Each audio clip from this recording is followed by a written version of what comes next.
I used to sell kind of odd little unwanted handbags or shoes on eBay. I probably made £1 profit each time I worked out when I calculated my time, because I was having to do all this side of things as well. This is why Amazon is the place to be. So the advantages of Amazon, why do we want to be selling through Amazon? Well, some of the reasons I've already shared, but they also have aggressive growth targets. So they have a target of over £200 billion in revenue in the next couple of years. This is why they need more of you. This is why we're needed. And they are literally bribing us to do this. We're going to provide the physical products. We're going to do most of the selling. They're then going to do most of the selling for us, but we get to 25% is the sort of pay-as-you-go side to them. People aren't paying subscriptions, although that number is probably changing and increasing over the last few years. So people are less likely to buy subscriptions now than in the past. But that number's still. What we want to do with Flexi is capture 2% of that market. That's not me, they shut down. Ring, say shut down. Hey, show weekend is shut down. Went to the show, see in the front row when the black checks and they shut down. She rolled and they shut down. Wait, I know when they shut down. Yeah, I just shut down. That's not me, they shut down. Ring, say shut down. Hey, show weekend is shut down. Went to the show, see in the front row when the black checks and they shut down. She rolled and they shut down. Wait, I know when they shut down. Link up, daddy. Alright. She says to me, like, you're home, right? Here's a look at the baby bin while I go shopping. That's one way to look at it, Kerry. The other way is I've told my employees to shut the job on the backside. What do you think, boys and girls? My supporting wife said. She said, effing idiot, why couldn't you keep your mouth shut for 5 days and get your Christmas pay? She had a point. And she wife said to me, said, you're going to ruin this family with your insistence on starting a business. You're going to ruin this family. So guess what I did? I started a business. I ignored them. And the reason I'm saying that is you're going to have people, often well-meaning people, telling you not to go and start a business off. Wrong time, economic climate, Trump, the Brexit. If you're waiting for perfect conditions to start a business off, you're going to be waiting a very long time. So I started a business off. Because I thought that running your own business off private companies, fish tanks and spinning chairs. Fast forward 3 months, I'm sat in my box removing the pants. Control yourself, ladies. My wife describes me nude, by the way, and they got legs. Something for the weekend for you there. So I'm sat upstairs, aggressively waiting for the phone to ring. Come on, phone, ring, ring, ring. After all, I spent somebody on advertising. Does it? So I go downstairs to watch some Jeremy Kyle. And I'm waiting for the self-employed people. I'm waiting for those all-important DNA results to find out whether it was Steve or Dwayne that got Chantal from Kenny and Town pregnant. When the phone goes, hurrah, it must be that advert paying off. Oh no, it's a supporting wife. Just to put it in perspective, I'm managing director of my own business, more like managing depression, because nothing prepares you for what it's like to be self-employed. The wife's in full-time employment, 13 grand a year, I'm £25,000 in debt. Newborn boy, baby bed. The wife says to me, how's it going? You know, the boss asks you, how's it going? It's not going particularly well. What do you say? Fine. Lots of irons in the fire. She says, Brad, when HSBC starts taking irons in the fire for mortgage payments, you let me know. Until such a time, we have to do something. So Monday to Friday, I run my own business, a marketing business. Hi, I'm Brad Burton, the award-winning marketer. Lovely to meet you. Friday 6 p.m, ding dong, hello mate, Domino's Pizza. I was delivering pizzas 12 years ago to keep my business afloat. And the reason I'm saying that is that you're going to have to do stuff that you don't like doing to keep your business and dream alive. Whether it's waiting tables, delivering pizzas, cold calling, blah, blah, blah, whatever. Because if you ain't prepared to do that, you're going to fail your first test. It doesn't mean that much to you. And if you are delivering pizzas right now, rather than beat yourself up, pat yourself on the back. And I opened a horribly wrong one day with a rounded door, ding dong, the door opened, standing before me, one of my clients from my marketing business. Brad, what are you doing here? What are you, Steve? I'm taking a direct marketing campaign for Domino's, so I thought I'd really get a feel for the organisation by delivering pizza the weekend. 12 years ago. So anyway, I started another business off, a business called Phone Networking, which is a stand over there, the big one with a smiley face and stuff. Phone Networking. And when I started Phone Networking off, I opened up with the words, welcome to the future of business networking. The first person you've got to convince of your brilliance is you. And I had people laughing in my face, people sniggering. Fast forward 10 years, and now we're over 5,000 business networking meetings across the UK. It's a multi-million-pound business. Nobody gave me a chance. The bank manager laughed in my face. We don't enjoy. We're staying in jobs that we don't enjoy. And what happens is this. It's a bit like if you imagine a Bunsen burner tripod, you put a beaker on there of cold water, and you turn the Bunsen burner up, and that cold water starts going from cold to warm to hot. And just at that point when it's about to boil over, that term is called perturbation. That's what happens with your decisions in your life. I'm going to leave this relationship, it's toxic. I want to just give it 6 months to see if it fixes. I'm going to leave that job. What I'm going to do is I'm just going to wait to see if we can get a round of redundancies. And you wait, and you wait, and you wait. And that day, so I've been told every step of the way I can't do stuff. Because what I tried to do is I tried to conform. I tried to be formal. I used to put on a daft posh voice in business, you want to hear it? I said I wanted to go and write a book. And I had people telling me, once again, you can't possibly call a book Get Off Your Arse, the business book. I said, why not? It says an offensive title, you'll never get it published. So guess what I did? I self-published it, and it's now the highest rated business book on Amazon. Get off your arse. If I'd have listened to those people, they'd have been absolutely right, but I turned down the volume. I said I wanted to become a motivational speaker, and people said, yeah, I can't become a motivational speaker. I said, why not? Because you look like a drug dealer. I don't look like a drug dealer, do I? You're not lying. I know I do. But once again, you know, I was at a networking event, so I run networking events, and I was with Theo Thesis from Dragon's Den. And a guy came rushing up to him, hello Theo, hedge funds, hedge funds, hedge funds. Hedge funds, hedge funds, hedge funds. And then he looked at me, started looking me up and down. I'm thinking, looking me up and down? These are brand new Samba from Sports Direct, special edition, 55 quid. No case.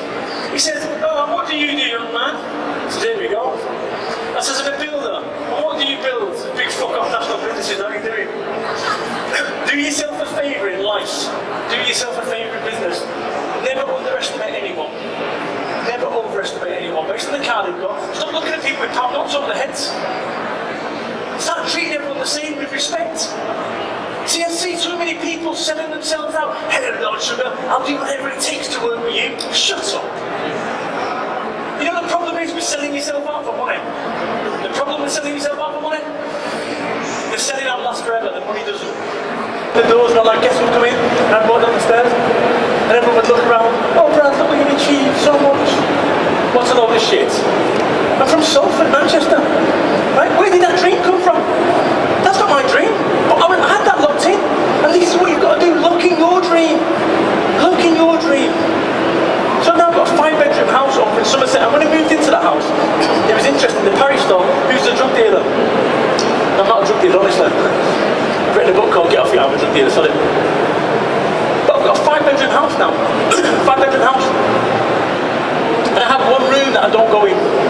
One room that I don't go in. If I'd have realised my dream and worked and worked and worked to get my 10-bedroom mansion, guess what? I'd have 6 rooms that don't go in. And we end up chasing shit that we don't even want.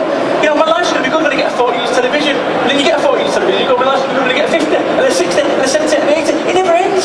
We chase. Today is your future. The future that you once wanted is today. But what we end up doing is so focused on the next thing.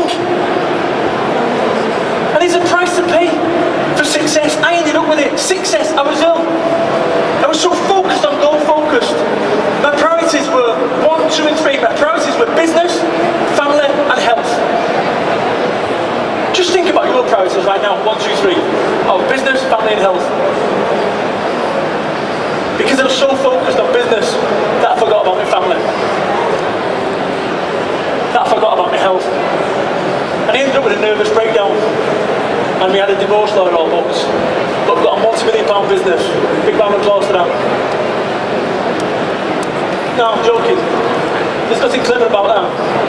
Do you see what I'm trying to say? The only time that you realise what's really important in that list, business, family and health, is when you lose your family. When you lose your health and all you've got left is your business. But nobody tells you this. That's what it's about today. Everyone's talking about vertical markets and hedge funds and just shit. But there's a personal price to pay for business success, and you need to ask yourself this question: how much are you willing to pay? See, I had a nervous breakdown. I'm alright now, right? About 3 years ago. And I remember walking my dog, Tyson, Labradoodle, true story. I remember crying to myself. 38-year-old with a multi-million-pound business, should be clicking my heels, crying to myself, walking the dog, saying, I just want to feel normal, I just want to feel normal, I just want to feel normal, out loud. a second right now that you're captain of a ship, and you aren't captain of a ship, your ship. And over here is an island with healthy relationships, and over here is an island with wealth, wealth beyond your wildest dreams. Which one are you full speed ahead towards? Because you can't go to both. So you've got to be really honest here, because if I knew what I knew now, I wouldn't have had a nervous breakdown, I wouldn't have type 2 diabetes as a result of powering myself through.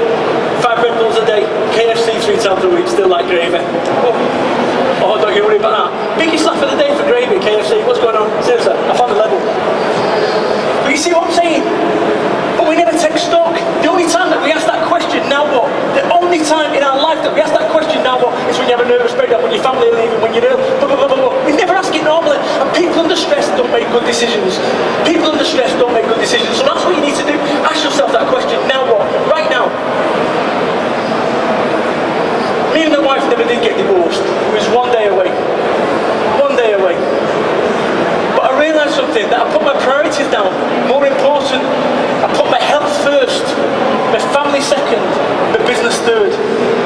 And all those times that I wanted to quit, I wanted to think for a second right now of an airfield. And on the airfield, a plane, a fighter plane. The pilot gets into the plane 10,000 feet, afterburners on. Then all of a sudden, on the cockpit, a warning light comes on. Engine malfunction, eject, eject, eject. If you arrive in that plane, it takes a nanosecond to put a yellow black handle and eject out of there. But a fighter pilot at 7,000 feet, 6,000 feet, 5,000 feet, 3,000, don't panic, 2,000 feet, 1,000, only last no moment with the eject. Welcome to self-employment. Because right now, you are flying a plane that you designed. Welcome to your life. Because you are responsible for your life. Not the fact that you got locked in a coal shed by you sent by your dad. Because we end up doing this, we end up saying the reason that we can't succeed is because of the economic climate. Brexit, Trump, Cameron, horse meat crisis, there's always a reason. And what I'm urging every single individual today to do is this: start talking yourself into things rather than out of. Throw the switch. Throw the switch that took me 31 years to throw. This is you. This is your life. You can do whatever you want with it. But it's going to be a long, arduous journey. And you need to be prepared for it. So I wanted to quit. I wanted to pull the ejection handle of my plane 11 times. 0, not quitting, 10 quitting, I've been 9.8, 9.9, 11 times. And the reason that I didn't pull the ejection handle, I didn't have an ejection handle, I got rid of it. And if you've got a plan B, you don't believe in your plan A. Think about that. If you've got a plan B, you do not believe in your plan B, you don't believe in your plan A. And if you don't 100% believe in your business, 100%, don't get upset when a person who's going to buy your product says, I don't believe in it either, I'm not buying it. So you've almost got to be misguided. That almost misguided self-belief, because that's the thing that's kept me going. And in order to be a business success, you're going to need 3 things: ideas, vision, and belief. It's about belief, it's about belief, it's about belief. You need to believe in what you're doing, because if you don't, swap it out for something you do. This is your life. This is your life. I'm sorry, it's your life, it's your responsibility. So where you are in your life now, where you are in your life right now is down to you. So your success or failure is going to be determined by your ability to make decisions, good ones and bad ones. And when you make a bad decision, see what happens? Is people are scared of making decisions, just in case it's a wrong one. But let me tell you something, a mistake is only a mistake after the event. Up until that point, it's a correct decision. No one, including me, wakes up and goes, you know what, I'm going to go fuck up today. But occasionally I do. But if you can live with the downside of any decision, you should go for it. You should go for it. If you can live with the downside of any decision, you should go for it. So the reason I didn't quit all those times when I wanted to, oh, what, an Audi Q7? Oh, what? No. No. I said before, if your only motivation is money, it's not enough. My motivation was this when I'm delivering pizzas at £5.90 cash in hand. Didn't do that. I paid all my taxes. But my motivation was this: I promised baby Ben I was going to take him to Disney World. I'm delivering pizzas. I promised my mum I would get a private healthcare. It was no longer about me. For the first time in my life was no longer about me. It was about someone else. And this is what I want you to do. Tune in your thinking to someone you love. Tune in your business vision to someone you love. Because that will keep you going. That will keep you when you want to quit. So you know something? Every single individual in this world, every single individual in this room has men in the world doesn't have? Steve Jobs. $67 billion couldn't keep Steve Jobs alive. How much do you believe Steve Jobs would give you for one day of your life to swap you? $67 billion. And do you think you'd go, oh, I really need to finish that proposal? Of course not. He'd go say the things that he wanted to say to his loved ones.